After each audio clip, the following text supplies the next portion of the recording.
बाग जितिया अबै वाला छै, जितिया में की सब होइ छै कनी हमरा सबके नहीं बुझल है, कनी बता दे त। की सब होइ छै, लोक एकदम नियम निष्ठा से रहै छल। गोटेक बेर बाल बच्चा ओठगन करै छलै आ गोटेक बेर नहीं ओठगन व्रत वालीके नहीं होइ छलैए। तऽ जाहि बेर ओठगन नहीं होइ छलैए ताहि बेर दुइए साँझ व्रत होइ छलैए, आ जाहि बेर ओठगन भऽ गेल ओहि बेर 3 साँझ व्रत होइ छलैए। नियम खूब नियम निष्ठासँ रहल। आमक पल्लोसँ दाँत मजलक, नहायल, जितिया जितवाहनके पोखरियोमे चढ़ेलक, व्रत केलक। तऽ लोकसभ जे से व्रत कऽ के से गंगा किनारमे गेल पूजा करै लए। तऽ एकटा चिल्हो रहै, एकटा सियारो रहै। तऽ चिल्हो रहै ऊपरमे गाछपर आ सियारो रहै ओहि धोधमे। तऽ सियारो कहै छै, हे बहिन चिल्हो, आ तऽ की बहिन सियारो, आ तऽ हे अपनो सब व्रत करब, आ तऽ करऽ, नियम निष्ठासँ हेतऽ कयल, आ तऽ हँ हे हैत। ओहो दुनू गोटा जाकऽ नहा सोना लेलनि। ओसभ जे पाबनि कऽ के नहायल रहै पूजा करय, ओहिठाम गोर लगलक, बड़ बढ़िआँ। फेर दुनू गोटा ओ चिल्हो गाछपर अयलथि, सियारो धोधमे अयलथि। भरि दिन तऽ बड़ बढ़िआँ रहलथि। राति जहन भेलै तऽ एकटा तेली सूरी मरि गेल रहै। तऽ सियारोके नहि रहल गेलनि, ओ जाकऽ ओहि नोचि नाचि कऽ डाहिके चल गेल रहै। तऽ नोचि नाचि कऽ एतेक खाइयो लेलथि आ एतेक आनि कऽ रखलथि जे भिनसर पारण करब। तऽ चिल्हो ऊपरसँ कहै छथिन, हे बहिन सियारो, घोघ बड़ भारी छऽ, आ तऽ हे तोरे घोघ भारी छऽ, हमरा किया घोघ रहत भारी। बड़ बढ़िआँ। फेर भिनसर भेलै, फेर ओ पबनैतिनी सब आयल पूजा करै लए, नहाय लए, नहा सोना कऽ पूजा केलक। ओ पूजा कऽ के इहो दुनू गोटा नहायल सोनायल आ अथी लेलक, ओसभ जे नैवेद्य देने रहै से खेलक। तऽ आ गङ्गाजीमे डूमल तऽ कहलखिन, चिल्हो कहलखिन जे हे भगवान, हम जँ जन्मी तऽ ब्राह्मणो कोखिमे हमर जन्म देब।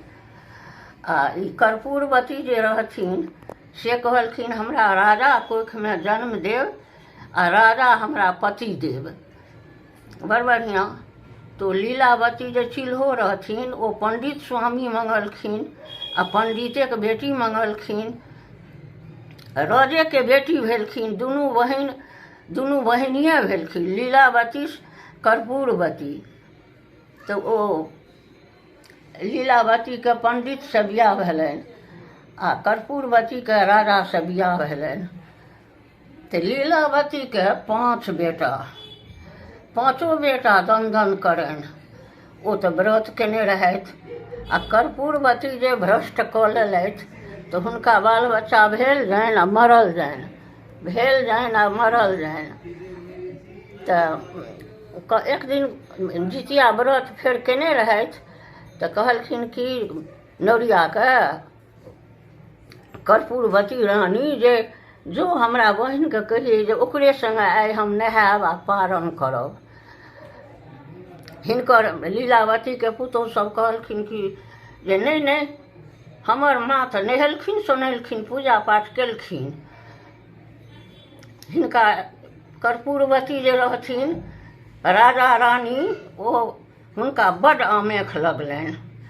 ओ कहलखिन कि जे नहि, कसाइके साइ देलखिन जे ओकरा 5 बेटाके मारि कऽ मूड़ी काटि कऽ हमरा नेने आबै। ओ राजा कहलखिन, आहा कोना हम कहबै से, ओ 5 भाइ आबि कऽ हमर सेवा शुश्रूषा करैए आ तकरा हम मरवा देबै। बेस, ओ कसाइके साइ देलखिन। कसाइ गेल, 5 बेटा लीलावतीके 5 भाइ घोड़ापर चढ़ल अपन चल जाइत रहए। ओ पकड़ि लेलकै आ 5के सिर काटि लेलकै। 5के सिर काटि कऽ आनि कऽ ओहि रानीके देलकनि। ओ रानी की केलखिन तऽ 5के 5 डालीमे दऽ कऽ आ नोरिया कहलखिन जो हमरा बहिनके दऽ अभी गे। ओ जे लऽ कऽ नोरिया अयलनि तऽ लीलावती कहलखिन जे व्रतधारी रहथि से कहलखिन हैये बहुरिया सब, हैये बहिन देलक अथी समान हमरा नवेद, भगवती श्रीरामके राखू गे। भगवती श्रीरामके रखलखिन तऽ कहलखिन कि आहा हे जितिया जितवाहन, देखू कतेक प्रेम से ई व्रत केने छलै, तकरा बेटाके ई अभगलिया मूड़ी काटिके दऽ गेलै। ओ मूड़ी 5टा भऽ गेल नारिकेल, आ ओ मूड़ी जाकऽ 5 भाइके अपन जुटि गेलै। कहलकै ये एहन एहन नारिकेल मौसी पठा देलखिन हँ। खेलक सबगोटा फोड़ि फाड़ि कऽ बच्चा सबके नवेद देलकै। कहलकै हे ई मौसी पठा देने छलखुन हँ। राजा कहलखिन हे चंडालनी, एक जन्म जे तू केलें से तऽ ई भेलौ, आ आब जे करै छै से की हेतौ। तऽ जितिया व्रत केने एतेक पैघ धर्म बाल बच्चाके होइ छै जे रनमे जाइ छै तऽ बचि जाइ छै, केओ मारि दै छै तऽ जीव जाइ छै। जितिया व्रत इएह छी।